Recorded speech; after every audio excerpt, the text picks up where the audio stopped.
नमस्ते दोस्तों, आज मैं आपको हरियाली तीज की कथा सुनाती हूँ। एक बार माता पार्वती भोले शंकर से बोली, प्रभु मुझे बताइए कि मैंने आपको पाने के लिए क्या क्या किया था।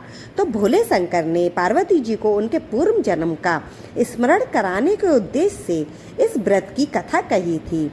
श्री भोले शंकर बोले, हे गौरी, पर्वतराज हिमालय पर स्थित गंगा के तट पर तुमने अपनी बाल्यावस्था में 12 वर्षों तक अधोमुखी होकर घोर तप किया था। इतनी अवधि तुमने अन्न न खाकर, पेड़ों के सूखे पत्ते चबाकर व्यतीत किए। माँ की विकराल शीतलता में तुमने निरंतर जल में प्रवेश करके तप किया। बैसाख की जला देने वाली गर्मी में तुमने पंचाग्नि से शरीर को तपाया। श्रावण की मूसलधार वर्षा में खुले आसमान के नीचे बिना अन्न जल ग्रहण किए समय व्यतीत किया। तुम्हारे पिता तुम्हारी कष्ट साध्य तपस्या को देखकर बड़े दुखी होते थे और तब एक दिन तुम्हारी तपस्या तथा पिता के कलेश को देखकर नारद जी तुम्हारे घर पधारे। तुम्हारे पिता ने हृदय से अतिथि सत्कार करके उनके आने का कारण पूछा। नारद जी ने कहा, गिरिराज, मैं भगवान विष्णु के भेजने पर यहाँ उपस्थित हुआ हूँ। आपकी कन्या ने बड़ा कठोर तप किया है। इससे प्रसन्न होकर वे आपकी सुपुत्री से विवाह करना चाहते हैं। इस संदर्भ में आपकी राय जानना चाहता हूँ। नारद जी की बात सुनकर गिरिराज गद्द हो उठे। उनके तो जैसे सारे कलेश ही दूर हो गए हों। प्रसन्न होकर वे बोले, श्रीमान, यदि स्वयं विष्णु भगवान मेरी कन्या का वरण करना चाहते हैं तो भला मुझे क्या आपत्ति हो सकती है। वे तो साक्षात ब्रह्मा हैं। हे महर्षि, यह तो हर पिता की इच्छा होती है कि उसकी पुत्री सुख संपदा से युक्त पति के घर की लक्ष्मी बने। पिता की सार्थकता इसी में है कि पति के घर जाकर उसकी पुत्री पिता के घर से अधिक सुखी रहे। तुम्हारे पिता की स्वीकृति पाकर नारद जी विष्णु के पास गए और उनसे तुम्हारे ब्याह की निश्चित होने का समाचार सुनाया। मगर इस विवाह संबंध की बात जब तुम्हारे कान में पड़ी तो तुम्हारे दुख का ठिकाना ना रहा। तुम्हारी एक सखी ने तुम्हारी इस मानसिक दशा को समझ लिया और उसने तुमसे उस विक्षिप्तता का कारण जानना चाहा।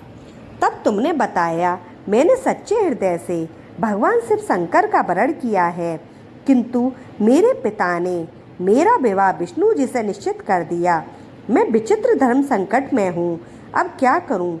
प्राण छोड़ दूँ? प्राण छोड़ने के अतिरिक्त अब क्या कोई और भी उपाय हो सकता है? तुम्हारी सखी बड़ी ही समझदार और सूझबूझ वाली थी। उसने कहा, सखी, प्राण त्यागने का इसमें क्या कारण है? संकट के मौके पर धैर्य से काम लेना चाहिए। नारी के जीवन में सार्थकता इसी में है कि पति रूप में हृदय से जिसे एक बार स्वीकार कर लिया, जीवन भर उसी से विवाह करे। सच्ची आस्था और एक निष्ठा के समझ तो ईश्वर को भी समर्पण करना पड़ता है। मैं घनघोर जंगल में तुम्हें ले चलती हूँ, जहाँ तुम साधना स्थली भी हो और जहाँ तुम्हारे पिता तुम्हें खोज भी न पाएं। वहाँ तुम साधना में लीन हो जाना। मुझे विश्वास है कि ईश्वर अवश्य ही तुम्हारी सहायता करेंगे। तुमने ऐसा ही किया। तुम्हारे पिता तुम्हें घर न पाकर बड़े दुखी तथा चिंतित हुए। वे सोचने लगे कि तुम जाने कहाँ चली गईं। मैं विष्णु जी से उसका विवाह करने का प्रण कर चुका हूँ। यदि भगवान विष्णु बारात लेकर आ गए और कन्या घर पर ना हुई तो बड़ा अपमान होगा। मैं तो कहीं मुंह दिखाने के योग्य भी नहीं रहूँगा। यही सोचकर गिरिराज ने जोर शोर से तुम्हारी खोज करवाना शुरू कर दी। इधर तुम्हारी खोज होती रही और उधर तुम अपनी सखी के साथ नदी के तट पर एक गुफा में मेरी आराधना में लीन थी। भाद्रपद शुक्ल तृतीया को हस्त नक्षत्र था। उस दिन तुमने रेत के शिवलिंग का निर्माण करके व्रत किया। रात भर मेरी स्तुति के गीत गाकर जागी। तुम्हारी इस कष्ट साध्य तपस्या के प्रभाव से मेरा आसन डोलने लगा। मेरी समाधि टूट गई। मैं तुरंत तुम्हारे समझ जा पहुंचा और तुम्हारी तपस्या से प्रसन्न होकर तुमसे वर मांगने के लिए कहा। तब अपनी तपस्या के फलस्वरूप मुझे अपने समझ पाकर तुमने कहा, मैं हृदय से आपको पति के रूप में वरण कर चुकी हूँ। यदि आप सचमुच मेरी तपस्या से प्रसन्न होकर आप यहाँ पधारे हैं तो मुझे अपनी अर्धांगिनी के रूप में स्वीकार कर लीजिए। तब मैं तथास्तु कहकर कैलाश पर्वत पर लौट आया। प्रातः होते ही तुमने पूजा की समस्त सामग्री को नदी में प्रवाहित करके अपनी सहेली सहित व्रत का पारणा किया। उसी समय अपने मित्र बंधु व दरबारियों सहित गिरिराज तुम्हें खोजते खोजते वहाँ आ पहुँचे और तुम्हारी इस कष्ट साध्य तपस्या का कारण तथा उद्देश्य पूछा।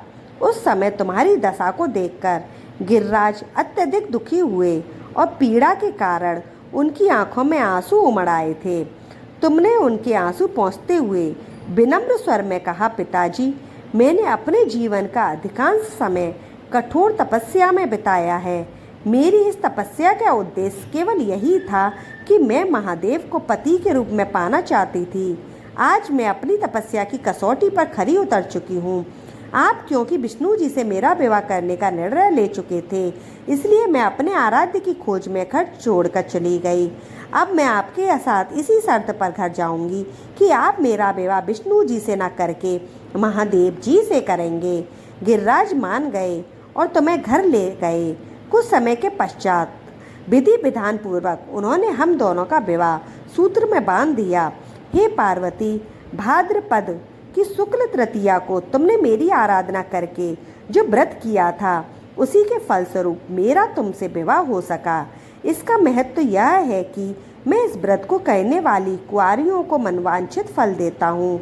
इसलिए सौभाग्य की इच्छा करने वाली प्रत्येक युवती को यह व्रत पूरी एक निष्ठा तथा आस्था से करना चाहिए।